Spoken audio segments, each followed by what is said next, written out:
What's up, and welcome to the No Bullshit Manifestation Show. I'm your host, Kat Kozad, manifestation expert, money mindset and fulfillment coach, and multiple six-figure entrepreneur. Come sit with me while I spill the real tea on what it's like to practice using intentional manifestation, demystify all of the woo-woo and confusing bullshit that comes along with creating the life of your dreams, and give you a realistic view of what it's like to be on a personal, spiritual, and professional growth journey. The goal of this podcast is to support and guide you towards manifesting all of your dreams, shed light on the things that people are too scared to talk about, and encourage you to become the person who gets to have it all, be it all, and do it all. I am so happy you are here. Let's fucking do this thing. What's up, loves? Welcome back to another episode of the No Bullshit Manifestation Show. Today, I have such an incredible and soulful guest coming on to the podcast to share such incredible wisdoms around relationships and communication with us. And I think that this is super freaking important with all of the time that we spend with our families, with our loved ones, with our partners. This is also such an important episode for you at any point. And in this episode, we talk a lot about communication in romantic relationships as a woman, but everything and anything that we talk about in this episode also applies to all of the relationships in your life. So if you are not in a romantic relationship, know that this episode is still going to benefit you when it comes to you communicating with the people in your life, with the relationships that you do have. And I brought Rina JD onto the podcast to help share her expertise as a certified relationship and communications coach in this episode. So Rina JD is a serial entrepreneur and a proud New York native, currently residing in Philadelphia with her husband and her teenage children. She is a certified relationships and communication coach, supporting mature women in their pursuit of happiness, fulfillment, and connections that serve them. In addition to her coaching services, Rina also works with corporate offices on professional development, public speaking, and mentoring. And Rina is also super excited to be dropping her first book in the next few months, titled Finally Free, An Intimate Guide to True Self-Confidence. And if anybody is interested in ordering a copy of Rina's book, you can pre-order your copy. The link to that is going to be down below in the show notes. And without a further ado, we are going to get into this episode and all of the incredible wisdoms that Rina has to share. Alrighty, y'all. Welcome back to another episode of the No Bullshit Manifestation Show. Today, we have Miss Rina Jones on the podcast, and she is a certified relationship and communications coach. And we just had a conversation before this podcast started, and it was fucking fiery. So I am so excited for y'all to listen to our conversation today. So Miss Rina, thank you for coming on to the podcast. Thank you for having me, my girl Kat, my sister from another mister. Yes. Okay. So Miss Rina, tell us your story. Like, what has the journey been for you to become the woman that you are today, doing the work that you do and making the impact that you make? Thank you for asking that. So I'll give you the Cliff Notes version because I may not look like it because Black don't crack, but I am 40 plus years old. So I have quite a bit to tell, but I will give you the super condensed version, which is basically born and raised in New York. And as a young person growing up in the area where I grew up, it wasn't always positive that I saw from the people in my direct surroundings. I'm not going to say that no one in the area didn't have it, but I'm just saying I didn't always see what I thought was attainable for me. So starting with a paradigm of struggle and, family and yes, love, but definitely a different thought process when it comes to being successful and being professional. So there was a whole different process. So I am grateful to have been able to be connected with people that saw a light in me.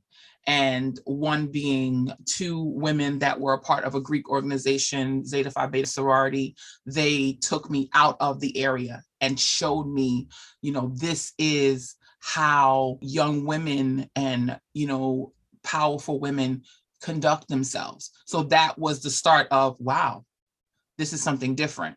And then there was my guidance counselor, Kenny LaCour, that actually he wouldn't take my BS at all. I would give it to him, but he was having none of it.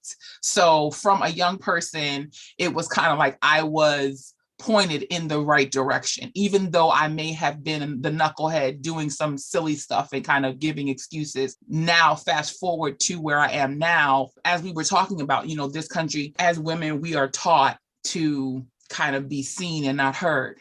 And as long as, we're pleasing to the eye and doing what is pleasurable to our mates or to other people, it's okay. But if we seek pleasure or satisfaction or fulfillment on our own, it's selfish. Well, I'm here to tell all of our sisters, and I don't just mean the brown-skinned ones, I mean all of our sisters, that it is okay. Self-care, self-confidence, self-love is not selfish. And that is where I have finally come to the point where I got to my breaking point, where I got tired of, I was like borderline depressed. Like, I have children, I'm married, I've been working, and I just couldn't understand why, like, what did I have for me? Someone asked me the question, what do you do for fun? And I was stumped. Mm-hmm. Something as simple as, what do you do for fun? I could not answer it. Why? Because I was too busy being a wife. I was too busy being a mother. I was too busy being a freaking corporate sheep. Because if I ever spoke up, it was always looked upon as, oh, how dare you? Like, what, have an opinion? Oh yeah, we could go on for days. But I finally got to the point where I said, you know what? No more. And so now my platform is to help our sisters, help our women to regain that confidence, regain that power, and find your voice. Speak up for yourself, because it is not selfish. I don't care what people say. It is not selfish. Yeah. Oh God, the fire and the passion inside of you makes me like want to jump over here. And I'm sure all of our listeners feel that as well. Such a powerful story, and something that I can imagine so many people and women listening can relate to is this feeling of just like, how do I understand what I want for me? And this is something that we were talking about before hopping on here, is like that clear communication starts with our relationship to ourselves. Yes. And that when we learn those different things about ourselves and tap into our pleasure and all of those different things, communication becomes so much easier. So my question for you is, how would somebody who's listening, one of the women listening, start to recognize that, especially like as a mom, as a wife, as the typical roles that we fall into as women? Like, how do you start to understand what it is that you do like and you do for fun and that bring you pleasure? I'm glad you asked that question. So I will say, take baby steps, right? We don't want to shock everyone in the family and have your mate looking at you like, she's lost her mind. Like, so don't go into, I'm going to do what I want to do. Like, let's take baby steps. So I would say start with 15 minutes to a half hour per day. Block that time out for you. Make a commitment to yourself that I am going to take this time. I don't care if you have to go lock yourself in the bathroom. I don't care if you have to take a Starbucks, a D&D, a park run, whatever.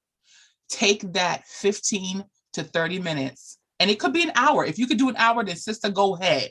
But start out with giving yourself time every single day and commit that to yourself, that every day I'm going to take this time. And I know it's difficult because the holidays are coming up. The kids are going to be out of school, this and that. I don't care. Don't be quiet about it. Be very open and matter of fact about, listen, I love you. I do, and I support you guys, but I need to start doing a little bit more for me. So don't ask permission.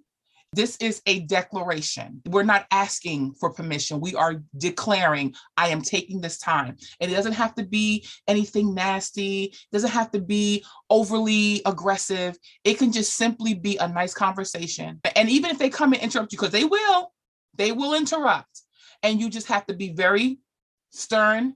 Sweetie, if you're not bleeding, if you can still breathe, if you're okay, if the house is not on fire, mommy will see you in about 29 minutes. Simple. Auntie will see you in about 15 more minutes.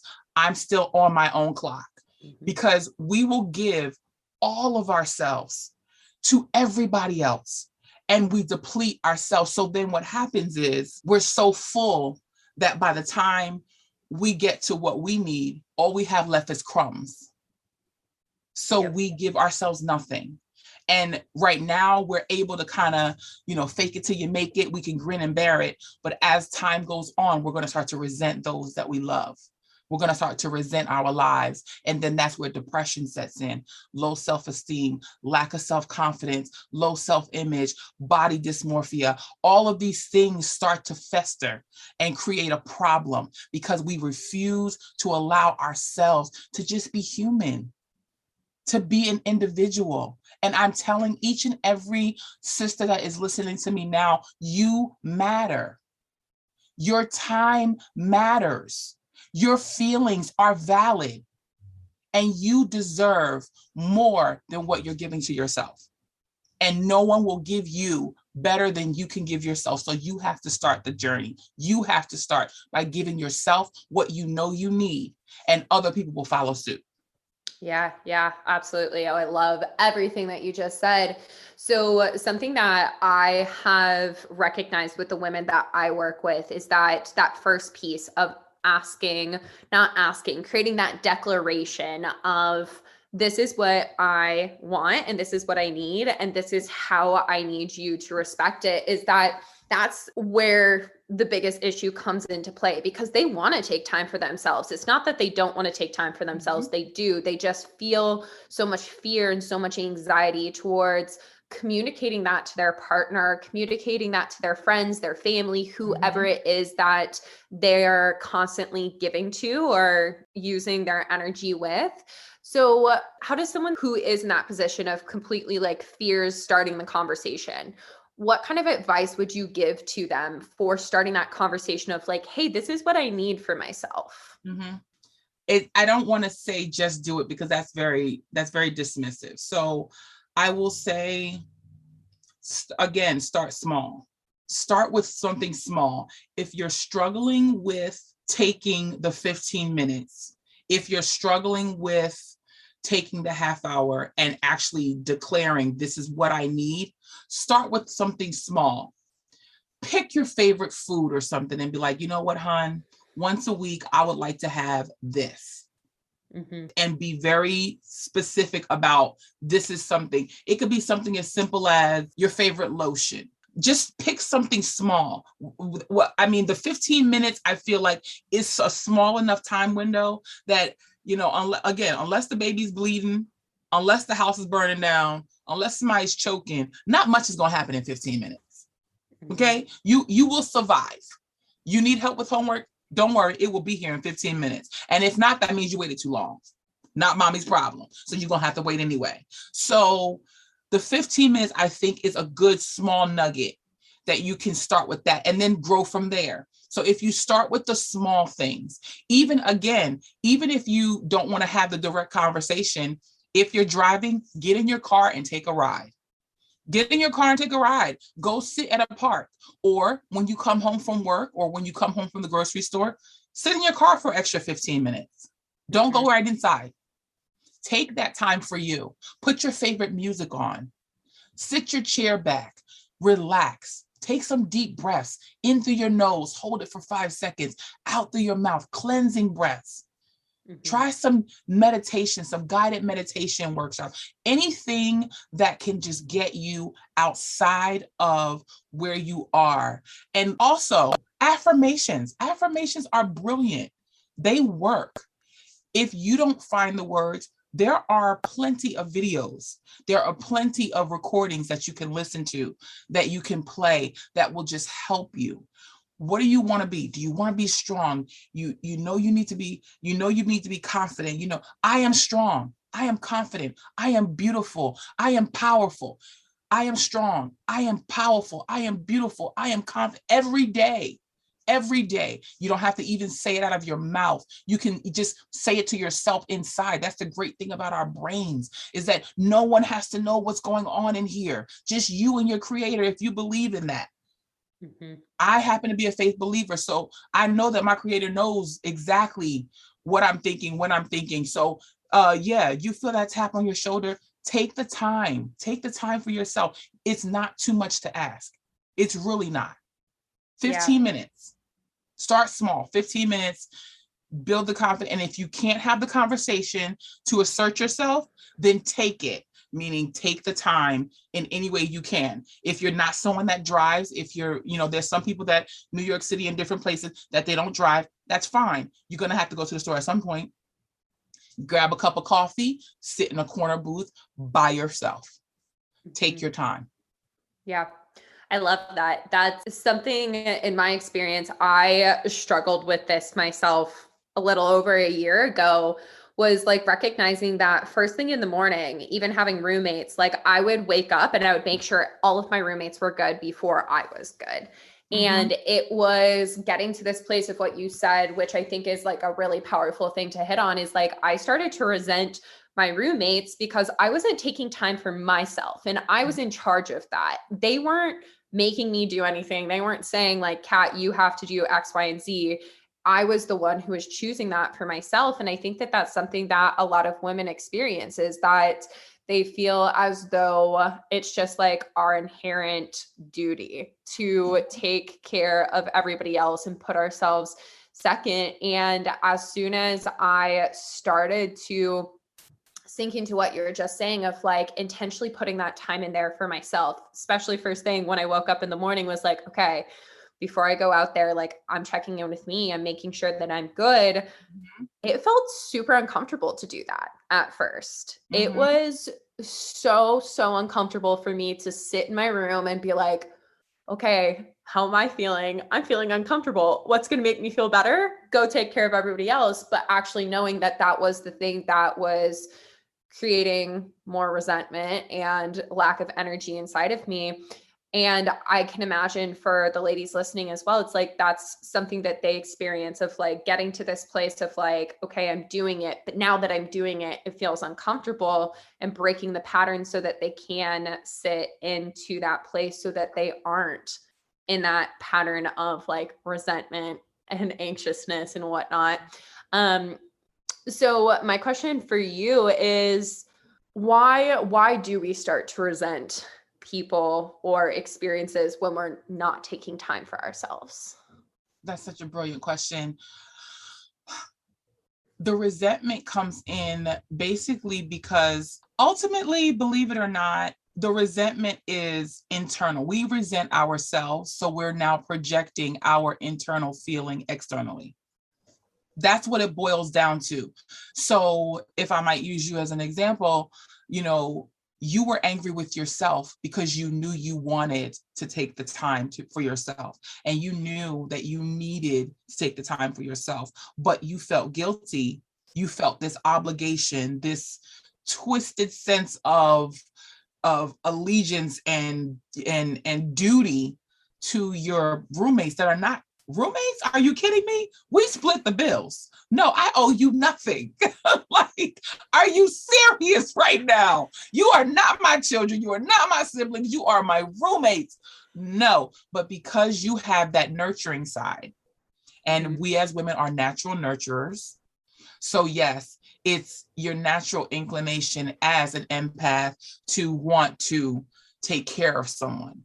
You want to, because you see this person is here. Maybe they don't always fold their laundry and put it away. Maybe this one tends to lose her keys. Maybe that one tends to, oh, they can't find their books for class or whatever. So, hey, Katie, do you have your class? Do you have your books for class? Hey, Johnny, make sure that you remember your keys are in the kitchen hanging on the key ring. Hey, make sure you eat breakfast, Mary. Like, you're not obligated to be that. And it's our natural inclination to want to fit into the mold of what society has told us is our duty as women. But because you knew, hey, this is really not, and you had that little person. What is that show? It's a movie where it's like, I forget the name of the movie, but it's little cartoon characters. There's like 4 or 5 different emotions. There's like anger, sadness, shy, and they're all like in the head of the little girl. And then they're like going and showing like the thoughts that go through and all of those emotions are there. They're present. But the shy one is nervous to actually speak up, even though that's the voice that needs to speak up, because that's the voice of reason. That voice is like, listen, sister, this is not good.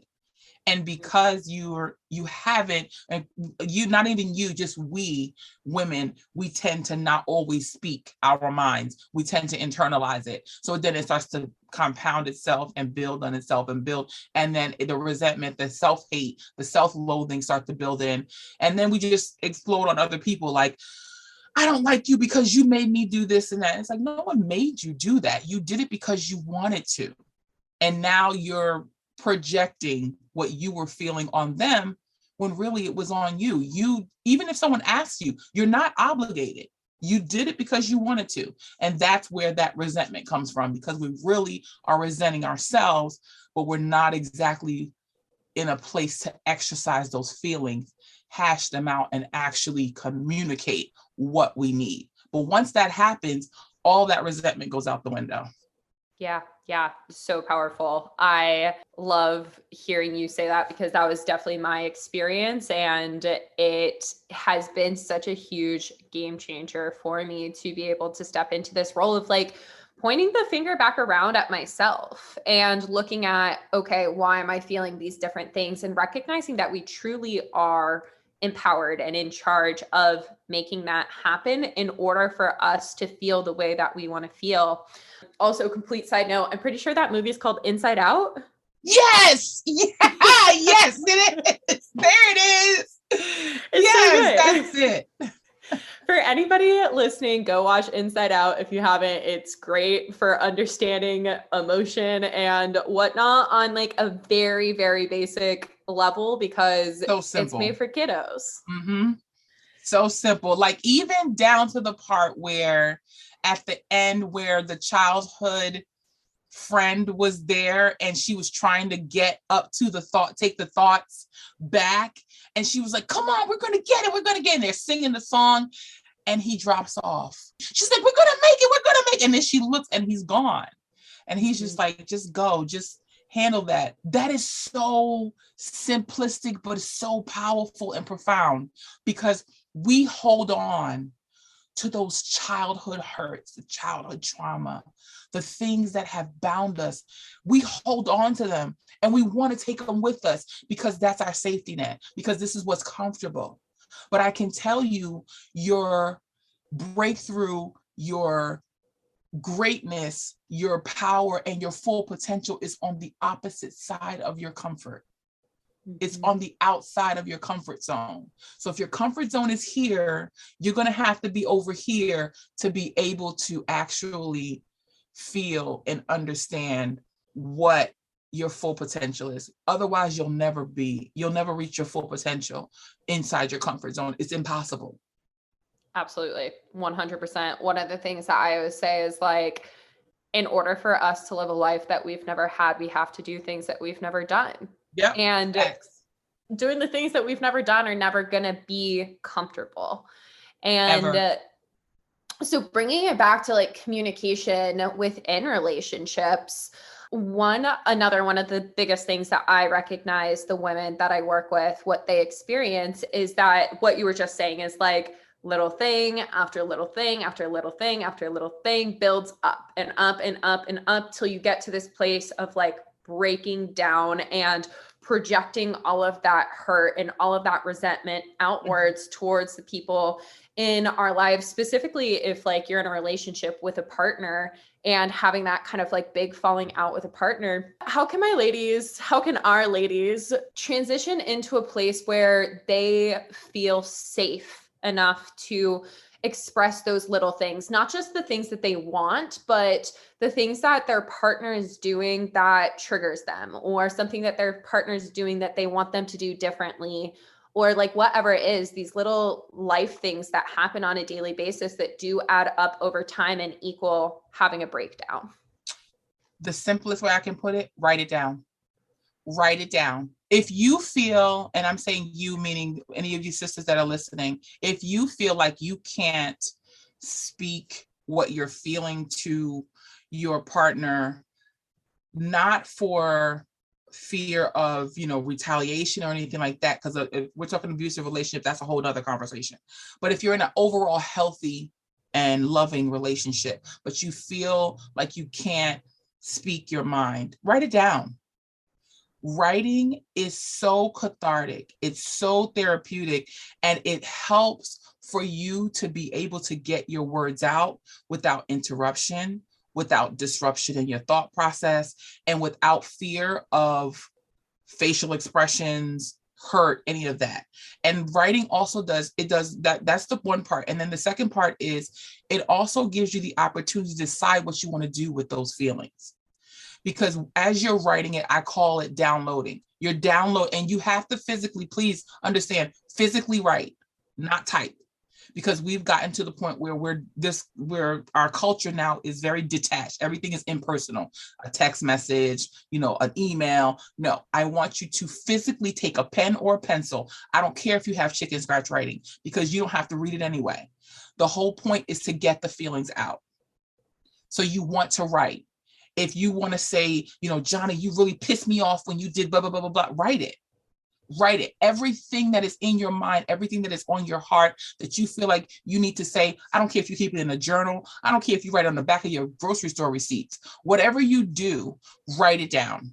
And then once you've written it, you can choose to read it. You can choose to share it with them. You can choose to burn it and get rid of it. But whatever you do, make sure your feelings are through that pen or that pencil and on that paper, because that is where your healing starts. That's where your growth starts, because now you no longer are hinging your future on what their response is to you. At this point, you are empowering yourself to take the next step. You have identified the feelings, you have recognized the feelings, and now you are going to rectify the feelings. How? You're going to move forward because you have put them on paper. You've taken the next step, which is whatever step you choose. And there's no right or wrong answer. Whatever step you choose is the right way. And then from there on, you can move forward. And you can move forward without resentment, without anger, without hurt. Mm-hmm, mm-hmm. Ooh, super curious with what you just said in that, with like, there is no right answer for how you deal with like the emotion and the things that come up for you as you're writing all of that out. So for someone who is in a relationship with somebody, do you typically suggest that they communicate whatever it is with that person, or it is solely dependent on like if they feel as though they want to share it with that person? It depends on the circumstance, because if it's something that if your partner is doing something to you that's making you uncomfortable or hurting your feelings or in some way degrading your character, you absolutely need to have the conversation. But how that conversation happens and when that conversation happens is completely up to you. That's why I say if you write it down, you can say, hey, listen, I wrote this down. This is how I'm feeling. I'm giving it to you to read, and we can discuss it after. So that way you can say everything you want to say, everything you need to say. And even if they choose to chime in afterwards, you still have given them the responsibility of observing and processing your feelings. So if you're in a relationship, that's why I gave the caveat of this is for overall healthy relationships. Because let's just be honest, there are some dysfunctional, unhealthy relationships that we submit ourselves to. We do. We are susceptible to allowing ourselves to be punished for some odd reason for things that, we deserve better, but the fear of change, whatever, keeps us in situations that we know are completely dysfunctional and unhealthy. So overall healthy relationship, you care about them, they care about you, and you really want the relationship to go somewhere. I say do the work, and the work starts with you identifying your feelings and then communicating it to your partner. Now, how that happens is on your own terms, but if it does not happen, it is also your choice, because your relationship will not grow and you will not be whole until you're able to communicate fully with your partner in some way. And I say whole, all this you complete me stuff, sister, you need to be a whole person before you connect with anyone else. And it doesn't mean that you don't have areas of improvement, because we all do. But don't go into a relationship or expect to find a partner lifetime or just short time. Don't expect a partner to come in and fill a void. That is so unrealistic. That is so bananas. That is not the type of setup that we need as individuals, and especially as powerful women. You need to complete yourself. You need to do what needs to be fulfilled within yourself first, so that their extra is just gravy. That's just the icing. There's a whole cake there before the icing is put on. The icing just enhances with the flavors that's already there. You're not going to take a brick and put icing on it and call it a cake. That's not it. You have to bake the cake, put the cake, let it cool, and then you put the icing on. That's what it is. You be cool, calm, and collected, and then let your partner come in and be the icing. I love that analogy. It's so good. So another issue that I recognize a lot of the women that I'm working with experiences is that their partner doesn't communicate well with them. So they feel as though they have to bridge a lot of gaps and make assumptions, do all of these different things. So for any of our sisters listening who feel as though that's their partner's awful at communicating, how can they start to encourage their partner to communicate with them, or bring that communication to the table for their partner to meet them at that same level? I've experienced that in some regard. And I'm going to give you a politically correct answer, and then I'm going to give you the Rina answer. Yes. Because there's the politically correct answer, the clinical answer that I will give you, and then there's the listen answer. So the professional answer I will give you is to offer them the opportunity to write down their feelings. Of course, I always advocate for communication, like person-to-person communication, heart-to-heart, because I feel like there's nothing better than being able to look someone in the eye and have them look in your eyes and see your emotion, see your mannerisms, watch your body language, see how what they're doing affects you. So I feel like that's the most effective way to communicate, is to actually talk with someone and ask them listen, let me get this out because I have to tell you something, or vice versa. Listen, I need you to tell me what's going on because this is how this is affecting me, right? But if that's not possible and you know that you've tried it before and it doesn't work, offer them the opportunity to write it down. Listen, this is what I need. I need you. This is affecting our relationship. Be honest. This is affecting our relationship. I don't like where we are right now. And I feel like we could be so much better. And I want us to grow together. But this can't happen if we can't communicate. And you're not talking to me. You're not telling me what you feel. I can't interpret what you're giving me because I'm interpreting it according to what I feel. And I don't know what you feel because you won't tell me. So will you do this for me? Can you just write down what you're thinking? Whenever at any point, write it down. And even if you want to write it down and maybe just put it, we'll have a place in the house or a place, wherever that you will put it where I can go. And if I see it there, I know to read it. And then later on, we can have a conversation. That way you express your emotions. But at some point, they have to own their adult. I'm assuming these are all adults.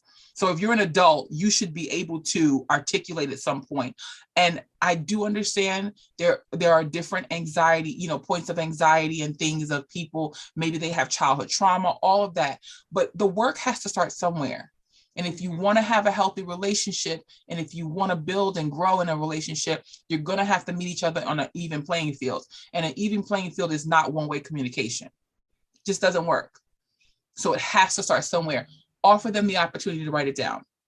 And if they love you, if they care about the relationship, then they will, or they will meet you where you are. And maybe it'll be like little bite-sized conversations, little nuggets, have a 5-minute, 10-minute here, and then you take a break and maybe have a drink or whatever, but always give them a place of warmth and reception.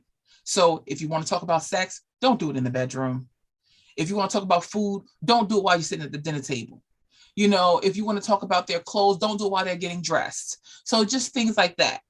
Give them a place of comfort, their favorite food. You guys are sitting down watching a movie, maybe with some popcorn, maybe a glass of wine, whatever. And you say, hey, hon, can I have a conversation? Can we talk about something real quick? I just wanted to say something. And just, give them a place, let them be comfortable and feel safe. If you give them a place of safety, the same way that we want safety, give your partner a place of safety, they're more apt to open up. Amazing. Now that's the politically correct answer. Now, I was going to say, where's yours? Now the Rina answer is yes, ask them, do all the talking and everything. But one thing I have, and I've said this to my husband more often than not, I am not a mind reader and I'm not about to start. So I will give you the opportunity to communicate. I will offer you, and I've done this in my own relationship. Okay, you can't talk, no problem. Write it down. I'll come back. Because I had to get to the point where I matter more. I love you, but I love me more. So if I'm giving you the chance to say what you have to say and you choose not to take it, then don't come to me with nonsense later. So at this point, I can see it's all in here that you're angry.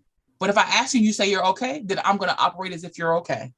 Mm-hmm. And that's a special skill. Now that takes some time because you literally are going to have to turn off your spidey senses. And when we have intuition, we know, regardless of what kind of partner, whether you are same sex, others, it don't even matter. We have intuition and we know. So we know when something's wrong, we feel it, but you're going to have to turn that off. If your partner is a non-communicating partner, you're going to have to turn off that sense and ask them. That forces them into communication, or it forces them to face that they have, a disconnect and make that connection. If this relationship matters to you, you'll do the work. If not, then the reevaluation comes in. What matters to you more? Do you love them and this relationship more than you love yourself? Because if you do, then stay there and live long and prosper.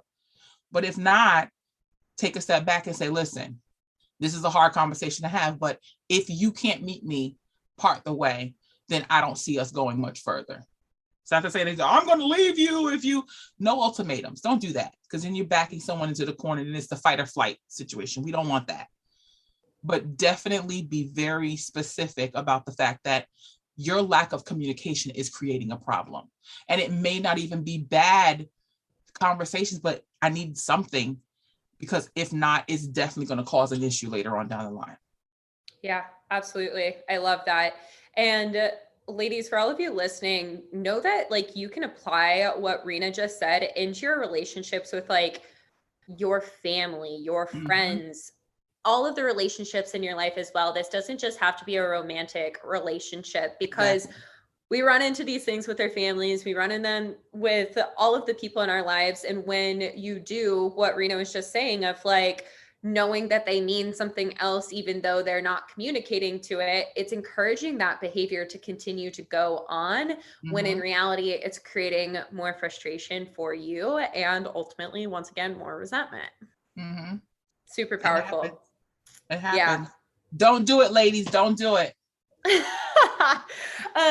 So do you have any last words for our ladies, for our listeners on communication and how they can start to make themselves number one in their lives?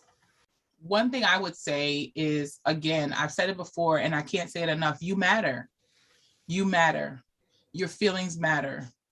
Your goals matter. And it's okay to have goals. And if you don't have goals, find some. I love Mel Robbins because she is balls out. Like, that's my girl. Like, Mel Robbins, she's one of those people that she's like right there in your face, but she's so matter of fact about the fact that she was like, I had to be honest with myself. You know, yeah, I said I want to lose weight, but do I not want to have a Manhattan tonight? No, I want my Manhattan and I still want to lose weight. So be honest with yourself. Be real with yourself and understand that if you really want to live the best life you possibly can live, it starts with you. Mm-hmm. If you want to keep lying to yourself, that's okay. But once that lie that you tell yourself has now faced you head on and you're seeing that, I'm not happy. You smile, sure, but you're not really happy on the inside. Once you start to give yourself the opportunity and give yourself the respect that you deserve, you'll start to smile from the inside out. And that's a whole different life. That's when your people will say, oh my God, you look younger. Oh my goodness, your face is glowing. And you're like, I don't even have makeup on. Yeah. And it's not the makeup. Society will have us think that we need makeup and hair and nails and all these other things, this lift and that lift and injection here to be beautiful. Really, the real beauty of who we are as women comes from within. At the moment when you have decided to love yourself from the inside out, I promise you that will resonate everywhere. That goes along with the law of attraction, where what you think is what you will project. What you think, what you feel is what you will draw to yourself. So as a beautiful person on the inside, as a happy person on the inside, you are going to attract people that are going to appreciate who you are and what you have going on. Like, wow, girl, Kat, you are killing it, girl. You look amazing. And you're gonna be like, what? Like, okay, thank you. And it's just because you're your bubbly, kind, open self, and their power has connected with your power, and now we have all this unicorns and rainbows going on, and it's just beautiful. Sunshine and Skittles everywhere. Love it. So true, though, that piece of you come first in all of this, and when you give yourself that opportunity, that respect, that power to put yourself first, then all of this unfolds. And your story is such a perfect example of that. And I am so grateful for all of these wisdom drops that you gave us throughout this episode. So my last question for you is, where can my ladies find you? What do you have going on right now that they can be a part of? And yeah, like, where can they connect with you? Okay, so my podcast is the Let's Talk About It show. I actually have two podcasts, but one of them is kind of, on the back burner right now. But my Let's Talk About It show, I am in the process of changing platforms. So that will be, it is Let's Talk About It 215 on Anchor. And I will put that out, but you can find me on social media. I'm on Facebook. I'm on Instagram. I'm on LinkedIn. Instagram is Rina JD _215 and Facebook is Rina JD. Amazing. Yay. Perfect. And all of that will be linked down below in the show notes for anyone who would love this conversation and wants to get all up in Miss Rina's vibes. But once again, thank you so much for coming on to the show. I know that this is going to help so many people. Thank you, guys. And I appreciate you ladies. Live long and prosper. Live on purpose, love on purpose. That's what I always say. Yes. Oh my gosh. Thank you for listening to today's episode. I am so grateful to have these no bullshit talks with you. If you enjoyed today's episode or the podcast as a whole, please spread the love by leaving me a review on iTunes or sharing the podcast with others. This is how I will be able to spread more of these good vibes and be able to make more of an impact on the lives of others. And if you're not already part of all of the goodness and communities that I have to offer, check out the show notes. I have links to the different ways that I can support you on your manifestation journey and help you live a life full of more money, fulfillment, and freedom. But that is all for now. So big love and hugs, and I will chat with you soon, babe.